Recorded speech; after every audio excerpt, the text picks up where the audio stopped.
ప్రభువైన యేసుక్రీస్తు నామమున మీ అందరికీ శుభములను దైవ దీవెనలు తెలియజేస్తాను. మరొక మారు ఈ విధంగా మీ అందరితో పాటు కలిసి దేవుని యొక్క మాటలను ధ్యానం చేయడానికి దేవుడు అనుగ్రహించినటువంటి మంచి తరుణాన్ని బట్టి నేను దేవాతి దేవునికి వందనాలు స్తోత్రాలు చెల్లిస్తా ఉన్నాను.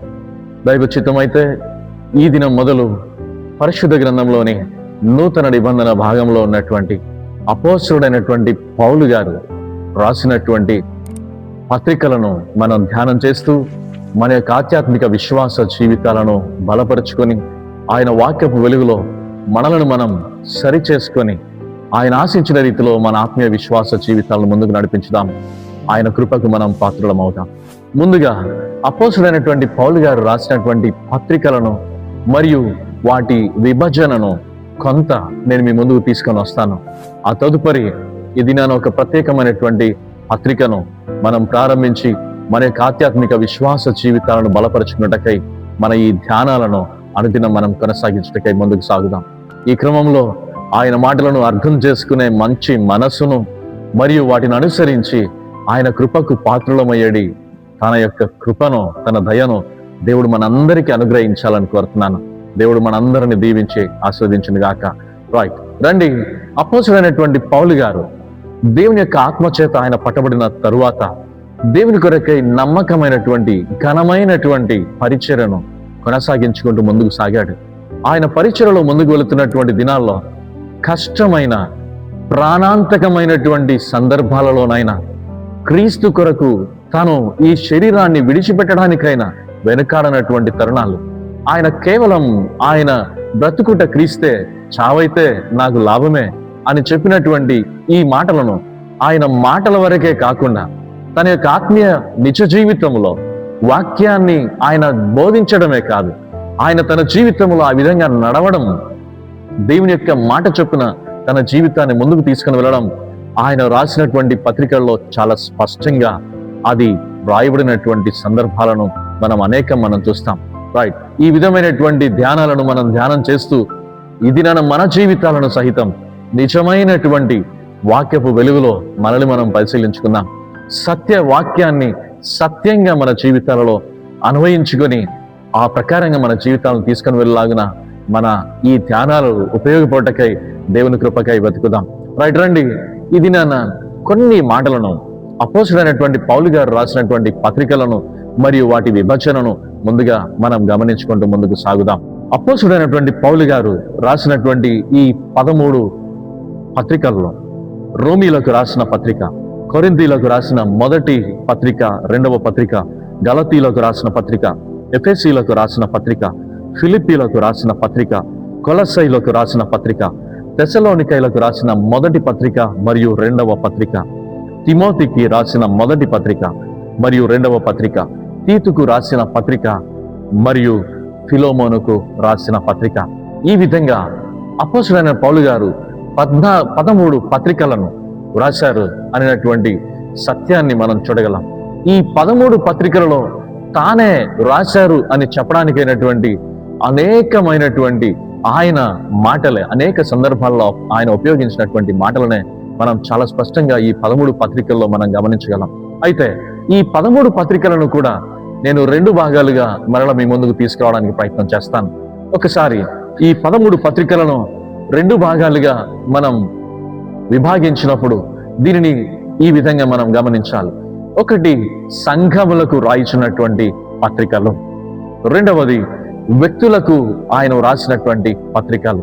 అయితే ఈ సంఘములకు రాసిన పత్రికలు ఏవి అని అంటే రోమీయులకు రాసిన పత్రిక, కొరింథీలకు రాసిన మొదటి పత్రిక, కొరింథీలకు రాసిన రెండవ పత్రిక, గలతీ, ఎఫెసీ, ఫిలిప్పీ, కొలస్సీ, తెస్సలోనికైలకు రాసిన మొదటి పత్రిక మరియు రెండవ పత్రిక. ఈ 9 పత్రికలను ఆయన సంఘాలకు రాశాడు. పబ్లిక్ గా ఆయన అందరికీ, సంఘాల్లో ఉన్నటువంటి వారందరికీ ఆయన రాసినటువంటి పత్రికలు. అయితే మిగిలినటువంటి 4 పత్రికలు, 13 పత్రికలలో 9 సంఘములకు రాస్తే 4 పత్రికలు వ్యక్తులకు ఆయన రాశాడు. ఆ 4 పత్రికలను సైతం ఇప్పుడు నేను మీకు జ్ఞాపకం చేస్తాను. తిమోతికి రాసినటువంటి మొదటి పత్రిక మరియు తిమోతికి రాసినటువంటి రెండవ పత్రిక మరియు తీతుకు రాసిన పత్రిక, ఫిలోమోనుకు రాసిన పత్రిక. ఈ విధంగా అపోస్తుడైనటువంటి పౌలు గారు రాసినటువంటి ఈ 13 పత్రికలను 2 భాగాలుగా మనం గమనించాలి.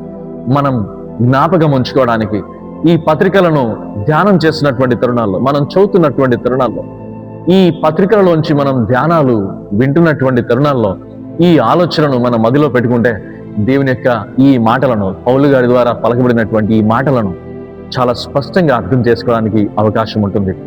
9 సంఘాలకు రాసినటువంటి పత్రికలు అని, మరియు 4 పత్రికలు వ్యక్తులకు ఆయన రాసినటువంటి పత్రికలు, ప్రైవేట్ లెటర్స్ అనేటువంటి ఈ మాటలను మనం జ్ఞాపకం ఉంచుకున్నాం. ఈ 13 పత్రికలలోనే ఏ విధంగా 9:4 అనే విభజనను మీ ముందుకు తీసుకొని వచ్చానో అదే విధంగా మరి ఒక విభజనను ఈ భాగం నుంచి నేను మీకు జ్ఞాపకం చేస్తాను. అదేమి అనంటే, ఈ 13 పత్రికలలో 4 ఆయన చెరలో ఉన్నటువంటి తరుణాల్లో వ్రాయబడినటువంటి పత్రికలు అని, ఆయన రాసినటువంటి పత్రికలలోనే ఆయన ఉచ్చరించినటువంటి పదములను బట్టి మనం జ్ఞాపకం చేసుకునగలం. చరిత్రలో ఆయన జీవిత చరిత్ర, ఆయన పరిచయలో ముందుకు సాగుతున్నటువంటి తరుణాల్లో దేవుని కొరకై తన జీవితాన్ని నమ్మకంగా, కష్టమైన, ఇబ్బందికరమైన పరిస్థితులైన ఆయన ముందుకు కొనసాగించుకుంటున్నటువంటి తరుణాల్లో ఆయన తన జీవితంలో వెళ్ళినటువంటి క్లిష్టమైనటువంటి పరిస్థితులలో సహితం ఆయన దేవుని యొక్క మాటలను ఎంత మాత్రం విడిచిపెట్టలేదు.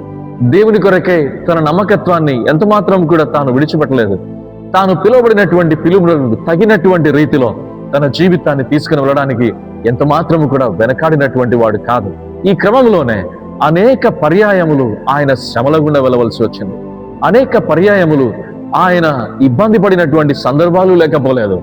వీటన్నిటికీ భిన్నంగా ఆయన చెరసాలలో కూడా పెట్టబడినటువంటి తరుణాలు, చెరలోకి ఆయన తీసుకుని వెళ్ళబడినటువంటి తరుణాల్లో సహితం ఆయన ఎంత మాత్రము కూడా తన యొక్క విశ్వాసములో సన్నగిలక, కాకపోగా మరింత విశ్వాసములో దృఢపరచబడినటువంటి వాడై, ఆ బంధకము కూడా, బంధించబడినటువంటి తరుణం కూడా, చెర కూడా అది ఆనందంగానే దేవుడు తనను అనుమతించినటువంటి ఒక గొప్ప అవకాశంగానే ఆయన అంగీకరించి ఆ చెరలో సహితం తాను పత్రికలను రాయడం ప్రారంభించాడు. ఆ చెరలో రాయబడినటువంటి పత్రికలే ఈ 4 పత్రికలైనటువంటి ఎఫెసీలకు రాసిన పత్రిక, ఫిలిప్పీలకు రాసిన పత్రిక, కొలస్సీలకు రాసినటువంటి పత్రిక, మరియు ఫిలోమోనుకు రాసినటువంటి పత్రిక. ఇవి ఆయన చెరలో ఉండగా వ్యక్తిగతంగా తాను పొందినటువంటి తన దైవ వాక్కులను, తన యొక్క జీవిత ఆత్మీయ అనుభవాలను అన్నింటినీ ఆయన జ్ఞాపకం చేసుకుంటూ సంఘాలైనటువంటి ఈ 3 సంఘాలు సరైనటువంటి వాక్య వెలుగులో వెళ్ళాలి అని చెప్పి వారిని బలపరచుచు సంఘాలకు రాసినటువంటి పత్రికలైతే, చివరిది 4వది చెరలో ఉండగా ఆయన రాసినటువంటి 4వ పత్రిక ఫిలోమోను పత్రిక. ఈ ఫిలోమోను పత్రిక ప్రత్యేకమైనటువంటి రీతిలో ఒక వ్యక్తికి, ఫిలోమోను అనేటువంటి వ్యక్తికి రాసినటువంటి ఓ ప్రైవేట్ లెటర్, వ్యక్తిగతంగా ఆయన రాసినటువంటి లేఖ.